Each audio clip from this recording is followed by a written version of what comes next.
நீங்க தான் ஒரு क्वेश्चन கேட்கவே மாட்டீங்க என்கிட்ட. இல்ல இல்ல படத்தை பத்தி கேக்குறது.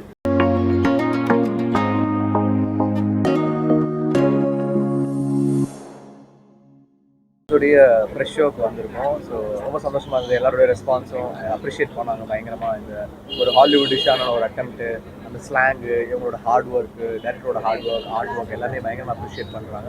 ஐம் ரியலி தேங்க்ஃபுல் இந்த ரெஸ்பான்ஸுக்கு. ஏன்னா எங்களோட ஃபர்ஸ்ட் ப்ரொடக்ஷன் கிங்ஸ்டன் வந்து ஒரு ரொம்ப ஆம்பிஷியஸான ஃபிலிம். ஒரு ரெகுலர் கமர்ஷியல் ஸ்க்ரீன் பிளே உள்ள ஃபிலிம் கிடையாது. It's something very different. So ஒரு இங்கிலீஷ் படம் மாதிரி ஒரு ட்ரையல் பண்ணியிருந்தோம்.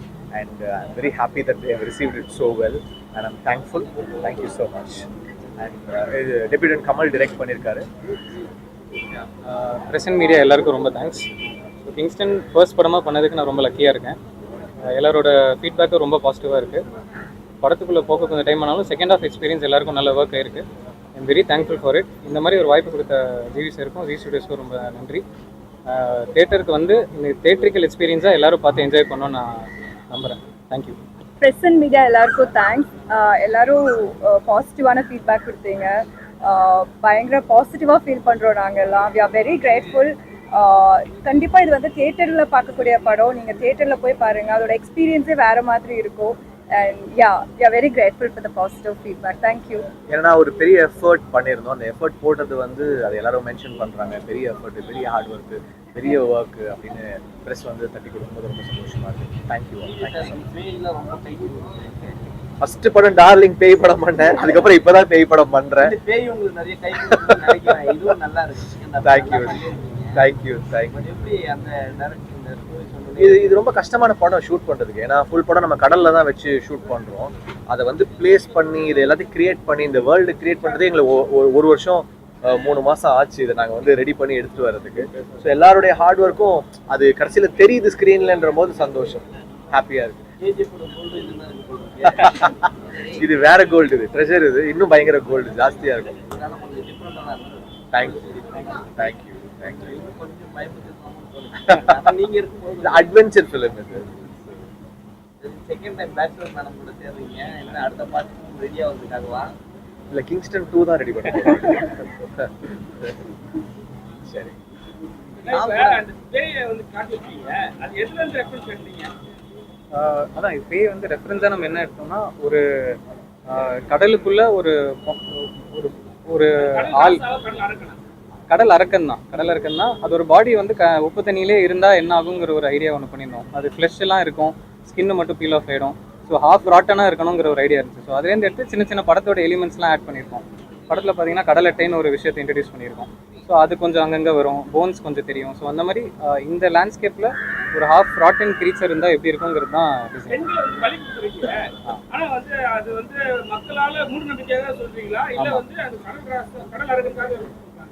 அதான் அது மூட நம்பிக்கை தான் அதோட பேஸு.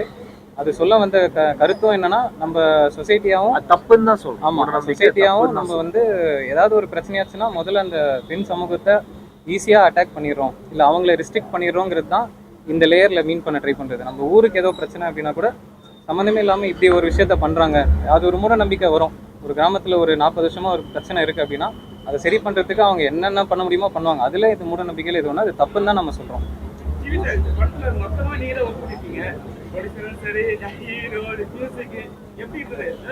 ரொம்ப கஷ்டமா இருந்துச்சு. ஏன்னா இந்த படம் இப்போ ஒரு நாள் ஷூட் பண்ணணும்னா நம்ம கடல்ல பர்மிஷன் வாங்கணும், 3 போட் எடுத்துட்டு வரணும், 3 போட் வச்சு ஷூட் பண்ணணும். ஒரு போட்ல சீன் நடக்கும், ஒரு போட்ல கேமரா, ஒரு போட்ல லைட்டிங்கு.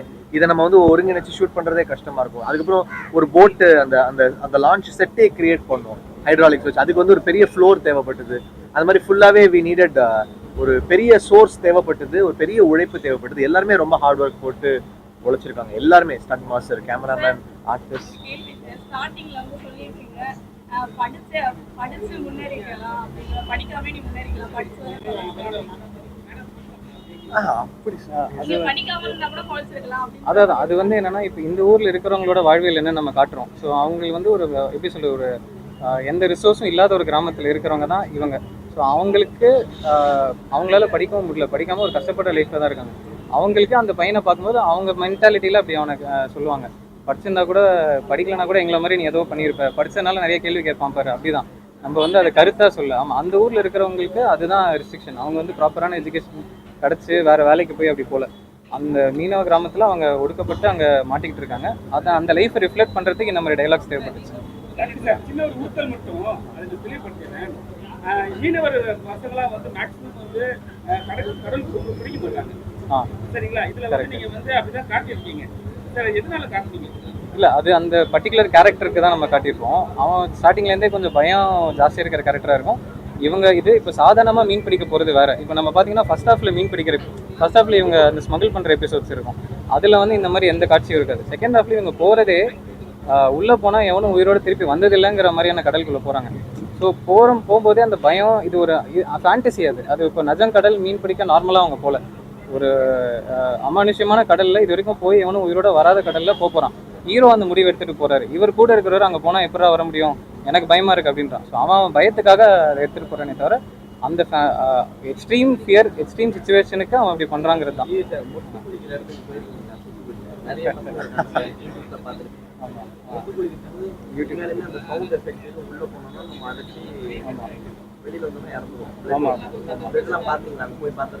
இல்ல அங்க போல உங்களை குறிக்க விட்டாரா? கடல்ல ஒர்க் பண்ணோம், பட் சேஃபா தான் பண்ணோம். நாங்க வந்து அவ்வளோ டீப்பாவோ இல்ல அதுக்குள்ள போல, நாங்க ஒரு கெனால்ல ஷூட் பண்ணோம். ஆமா, அது ஒரு பெரிய உலகம். அது அப்படி இன்னொரு பிரச்சனையை நம்ம அதை கடந்துட்டு தான் இருக்கோம். கரெக்ட். டெய்லி தினமும் நம்ம பார்த்தா இருக்கோம், இறப்பும் வந்துட்டு இருக்கு. கரெக்ட். இந்த படத்து மூலமா அந்த கடல் அந்த மீனவர் சமுதாயத்துக்கு ஏதாவது யூஸ்ஃபுல்லா இருக்கிறதுக்கான வாய்ப்பு இருக்குமா? அந்த ஆட்கள் கூப்பிட்டு மீனவர் சமுதாயத்தை கூப்பிட்டு பார்க்குற மாதிரியான டெஃபினட்டா காமிக்கலாம் பண்ணுவோம். ஏன்னா இது ஒரு பேரலல், அதாவது நம்ம ஒரு ஃபேண்டசி கதையை தான் சொல்லியிருக்கோம். ஆனால் இதில் நம்ம என்ன சொல்ல வரோம்னா, ஒரு மீனவ கம்யூனிட்டியில் அவங்க நார்மலாக மீன் பிடிச்சிட்டு போயிட்டு வர அந்த ஜேர்னியே அவ்வளோ பெரிய அட்வென்ச்சர். ஆக்சுவலாக நம்ம வந்து அதுக்கு மேலே அந்த கடலில் போய் இருந்தால் எப்படின்னு நம்ம ஒரு ஐடியா பண்ணியிருக்கோமே தவிர, அவங்களோட டே டு டே லைஃப்பில் இருக்கிற அட்வென்ச்சர் தான் நம்மளுக்கு ஃபேசினேஷனாக இருக்குது. அதே மாதிரி இந்த கடல் எட்டுங்கிற மேட்ரு இதெல்லாமே நம்மளுக்கு புதுசாக இருக்குது. பட் அவங்களோட வாழ்வியலில் ஒன்றா இருக்கிற விஷயம். ஸோ அதை வெளில எக்ஸ்போஸ் பண்ணி ஒரு படமாக பண்ணுறது தான் என்னோட ஐடியா. ஜி சார், உங்களுக்கு நீச்சல் தெரியுமா? அங்க வந்து கண்டிப்பா நீதான் பாத்தீங்களே ஷார்ட்ல ஃபுல்லா முங்கு நீச்சல் அடிச்சிட்டு இருக்காரு, அண்டர் வாட்டர்ல போயிட்டு இருக்காரு. நீச்சல் தெரியும்.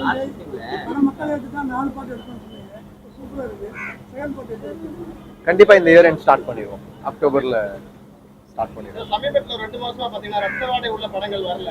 உங்க படத்துல ஒரு சில காட்சிகள் ரத்த வாடை அடிக்குது. அது ஒரு பீரியட் சீக்வன்ஸ். அது ஏன்னா அந்த ஏன் இப்படி ஒரு பிளாஷ்பேக், ஏன் இந்த கடலுக்கு இப்படி ஆச்சுன்னும் போது ஒரு ரொம்ப ஸ்ட்ராங்கான ஒரு பிளாஷ்பேக் தேவைப்பட்டது. அது வந்து அந்த ஒரு கேங்ஸ்டர் ஏரியா வந்து சொல்லியிருக்கோம். ஆனா மெயின் பிளட் ஷெட் வந்து கிடையாது. அது வந்து இந்த பிளாஷ்பேக்ல வர ஒரு போர்ஷன் அப்படி இருக்கும். இல்ல அதான் என்னன்னா கிரீடுங்கிறது தான் சார். படத்தோட பேய் எப்படி வேணா கொலை பண்ணும் சார். நீங்க நமக்கு எப்படி தெரியும் பேய் எப்படி கொலை பண்ணுன்னு? சார் டெய்லி பேய் கூட வாழ்ற மாதிரி சொல்றீங்க சார். எல்லாம் வாழ்ந்துட்டு தான் இருக்காங்க. நீங்களும் சேர்ந்து அந்த பாட்லாம் பயங்கர எதிர்பார்ப்பு அதிகமா இருக்கு. அந்த அளவுக்கு இந்த படம் ராசா ராசா வந்து ஆல்ரெடி தெறிக்க விட்டுட்டு இருக்கு. ஆல்ரெடி டாப்ல இருக்குது. நம்பர் 3 நம்பர் 2ல இருக்குது. அந்த பழைய சாங் வேற லெவல்ல இருந்தது. இல்ல இப்ப பாருங்க ராசா ராசா எஃப்எம் தெறிக்க விட்டுட்டு இருக்கு. ஒரு சீன் பாத்தீங்கன்னா ஒரு திகில் சார். இல்ல உட்கார்ந்த பல பேருக்கு வந்து பயத்தை போட்டுச்சு. உண்மையிலே வந்து ஹார்ட் பேஷண்ட்லாம் கொஞ்சம் நடந்துவாங்கன்னு நினைக்கிறேன். அந்த சீன் வந்து உண்மையிலே கற்பனை எல்லாரும் நினைக்கிறாங்க. பயத்தை போட்டு நிறைய பேர் மிரண்டாங்க. ஆமா அது அந்த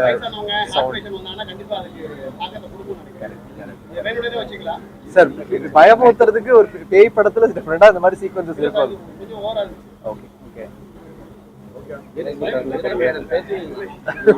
இதுக்கு எனக்கு பதிலே இல்லையே. நீங்க தான் ஒரு क्वेश्चन கேட்கவே மாட்டீங்க என்கிட்ட. இல்ல படத்தை பத்தி கேக்குறது. நீங்க கடல்ல போயிருக்கீங்க? இந்த ஷூட்க்கு போனோம். ஆமா. தண்ணியோட வேவ் இருக்குல்ல, உங்களுக்கு எப்படி தெரியுது கடல்?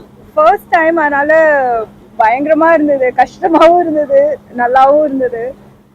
மற்றபடி எல்லாமே செட்ல போட்டதுனால அந்த ஹைட்ராலிக்ஸ் யூஸ் பண்ணும்போதும் அதுவுமே ஃபுல் ஷேக்கிங்காகவே இருக்கும் ஃபுல்லாக. அதனால ஒரு டிஃப்ரெண்ட்டான எக்ஸ்பீரியன்ஸாக இருந்தது.